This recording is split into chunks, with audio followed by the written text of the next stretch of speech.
Bonjour, moi c'est Bénédicte du compte BN Family sur Instagram. J'ai 31 ans, bientôt 32, et je suis maman d'un petit Théodore de 3 ans. Je parle de ma vie avec mes mots, avec beaucoup de mots. Je parle des choses qui me tiennent à cœur, dont l'éducation de mon fils, mon rapport avec la maladie, le rapport de mon fils à la maladie, c'est important, de ce qu'on peut s'apporter les uns aux autres dans notre famille en fait. Je suis atteinte de psoriasis, donc j'ai toutes les formes. Je suis atteinte au niveau de la peau, donc ça c'est ce qu'on peut voir le plus visible. Je suis atteinte au niveau des ongles, je suis atteinte au niveau du cuir chevelu, aussi au niveau donc, de la langue et des articulations. Suite à un choc émotionnel à 10 ans, j'ai commencé à avoir des petites plaques sur le torse, sur les mains. On a essayé de les faire partir. Peut-être pas de la bonne façon. Du coup, ça s'est aggravé et le plus difficile, c'était au niveau du cuir chevelu puisque le psoriasis, ça fait beaucoup de squames, ce qu'on appelle des squames, donc des plaques qui, quand elles tombent, c'est de la peau morte. Et donc, c'est vrai que ça peut rebuter un peu en se disant « Ah, des pellicules, elle est sale » ou des choses comme ça. Et après, à l'âge de 25 ans à peu près, j'ai eu la forme la plus sévère, donc celle qui s'attaque aux articulations, au niveau des genoux pour commencer, et puis après, petit à petit, les poignets, les mains, les chevilles, les doigts de pied, les coudes, les hanches, les cervicales. Non, c'est une maladie qui est incurable. C'est une maladie, donc, ce qu'on appelle auto-immune. C'est tes cellules qui s'attaquent à toi. Alors, on a commencé par les crèmes. Donc, les crèmes, c'est les applications sur la peau, des choses comme ça. Le problème, c'est que en fait, j'avais tellement de plaques que j'ai fini par être empoisonnée à la cortisone. Donc après, on a fait des UV. Il y a plusieurs types d'UV, les UVA, les UVB. J'ai fait les deux. Les deux ne fonctionnaient pas, je perdais mes cheveux. Et après, on m'a donné des médicaments par voie orale, qui ne m'ont pas du tout aidé, qui ont empiré la chose en fait. Donc voilà, ça c'est le parcours normal pour une personne qui a du psoriasis cutané au début. Et après, pour tout ce qui est psoriasis articulaire, on va aller voir un rhumatologue. Et le rhumatologue en général fait des infiltrations à la cortisone, des ponctions s'il y a, par exemple comme pour moi, des épanchements synoviales ou des choses comme ça. Après ça, c'est les biothérapies. C'est vrai que le traitement a énormément aidé à ce que j'accepte mon corps, du moins pour la peau. Après, je pense que la venue au monde de mon fils a été quand même quelque chose d'assez salvateur, puisqu'il a les yeux de l'amour, il a les yeux de la bienveillance pure, il n'y a pas d'autre mot, parce que quand il me voit, quand il voit mes bobos, il dit « Oh maman, moi je te fais des bisous, ça va aller » ou « Tiens maman, j'ai fait bisous, appuie, c'est parti ». Les personnes qui l'ont vu, qui l'ont côtoyé, ont pu sentir. Il a eu un rapport au corps et à la beauté qui est vraiment... le mot pur, c'est exactement ça.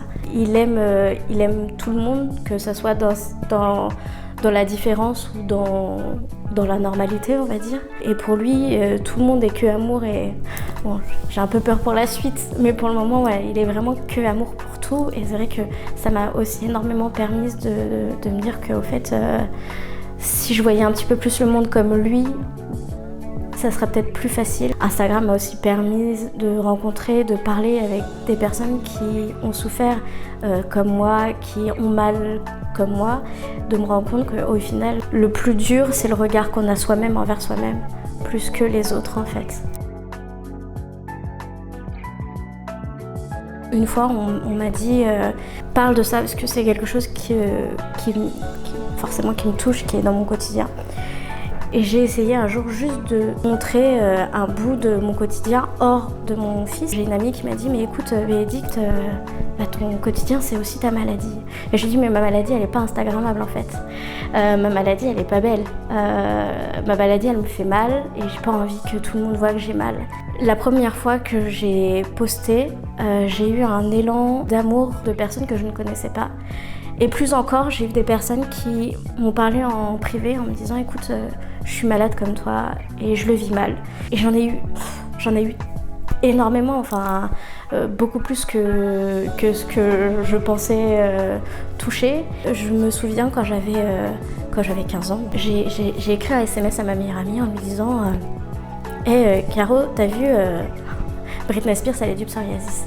Et pour moi, ce jour-là, j'étais une resta pour moi. Je me suis dit, j'ai la même maladie que mon idole en fait. Et c'est vrai que j'aurais aimé savoir que c'est une maladie que beaucoup de monde ont. Je trouve que en fait, les gens, ils en parlent dans le quotidien, mais on ne la voit pas. C'est pas quelque chose qu'on va voir. Et quand on parle de psoriasis, les gens ils disent tous, oui, t'as un peu d'eczéma là, un petit peu, t'as une petite plaque là. Moi, j'en étais recouverte à 80%. Et j'étais mal dans ma peau. J'ai eu des phrases assassines, j'ai eu des choses qui auraient pu vraiment, qui m'ont fait énormément de mal. Et c'est vrai qu'à cette époque, j'aurais aimé pouvoir voir des personnes qui disent en fait, voilà, je suis malade. Non, c'est pas qu'une petite plaque ou 2 ou 3 trucs. Oui, ça peut prendre énormément sur la vie, sur le quotidien. Ça peut être très handicapant, mais en fait, on s'en sort. On s'en sort, promis, on s'en sort.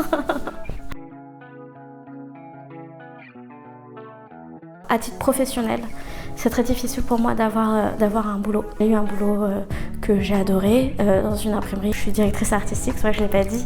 Quand je fais quelque chose, je me donne à fond. Et dans mon travail, ça a été pareil. Le problème, c'est qu'avec la maladie, je suis souvent fatiguée.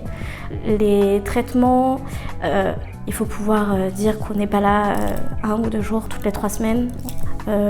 Ou quand on a trop mal, de pas être à fond, d'être un peu fatigué, choses comme ça. Donc je pense que à l'heure qu'il est, trouver un travail fixe pour un patron qui puisse comprendre que la maladie, je suis quand même considérée comme handicapée, même si c'est pas un mot qu'on aime beaucoup en France. C'est compliqué. Pour avoir un enfant, il y a eu des choses qui ont été très difficiles. Pour l'accouchement, notamment, c'est vrai qu'avec les inflammations que j'ai dans les articulations, par exemple, la péridurale, elle a été posée donc, sur une inflammation, ce qui normalement n'est pas autorisé. Donc, ça a fait l'effet contraire, c'est que ça m'a endormi le haut du dos et pas le bas. Du coup, accoucher sans péridurale, avec une césarienne, sans péridurale et sans anesthésie. Voilà, je fais pas de dessin. Après, pour avoir un enfant, malheureusement, c'est une autre maladie qui fait que j'ai du mal à avoir un enfant. Je suis atteinte de SOPK, ce qui est le syndrome des ovaires polykystiques, qui est aussi une inflammation des ovaires. Alors je ne vis pas mes règles, je subis mes règles. Dans le sens où le premier symptôme des ovaires polykystiques, c'est d'avoir des cycles anarchiques. Ne pas avoir de règles pendant 3 mois, ne pas avoir de règles pendant 3 à 6 mois, et puis après avoir mes règles pendant 3 mois consécutifs. Je les attends ou je les redoute. Moi, je me souviens que la première fois que j'ai mes règles, donc je les ai eues jeunes, j'étais en CM2. C'est ma tante qui m'a expliqué les serviettes hygiéniques, les tampons, les choses comme ça. Et moi, à l'heure qu'il est encore, j'ai une peur bleue des tampons. Et les serviettes, c'est sympa, mais les serviettes, il faut toujours en avoir sur soi. À la longue, c'est quand même relativement cher. Et puis trouver des serviettes qui ne sont pas bourrées de produits chimiques ou de choses un peu cracra, c'est compliqué.